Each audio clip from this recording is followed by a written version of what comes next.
एक सेठ से लक्ष्मी जी रूठ गई। जाते हुए बोली, मैं यहां से जा रही हूं, अब मेरी जगह नुकसान आएगा, तैयार रहना, और अगर तुम जाते जाते मुझसे कुछ मांगना चाहते हो तो बोलो।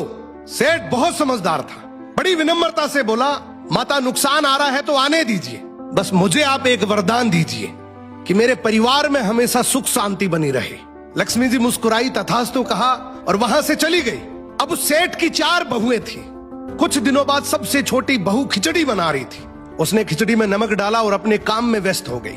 तभी दूसरी बहू आई और उसने खिचड़ी को बिना चखे ही और नमक डाल दिया और वो भी अपने काम में व्यस्त हो गई। ऐसे एक एक करते तीसरी और चौथी बाकी की 2 बहुएं भी आई, उन्होंने भी खिचड़ी को बिना चखे ही उसमें नमक डाल दिया। अब रात को सबसे पहले सेठ खाना खाने बैठा। जैसे ही उसने खिचड़ी का 1 चम्मच लिया, उसे महसूस हो गया कि इसमें बहुत ज्यादा नमक है और सेठ जी तुरंत समझ गए कि नुकसान आ चुका है। किसी से कुछ नहीं कहा, चुपचाप खिचड़ी खाई और चला गया। अब सेठ के बाद खाना खाने की बारी आई सबसे बड़े बेटे की। बेटे ने खिचड़ी का 1 निवाला लिया। उसने परिवार वालों से पूछा, पिताजी ने खाना खा लिया? उन्होंने कुछ कहा?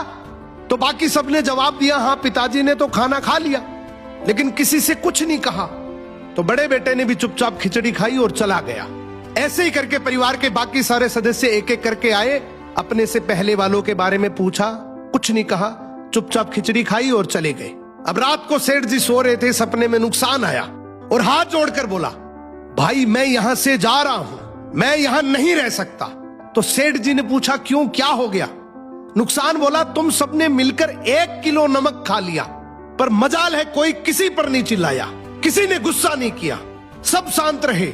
अब जिस परिवार में इतनी सुख शांति हो, आपस में इतना प्यार हो, वहां पर मैं नहीं रह सकता।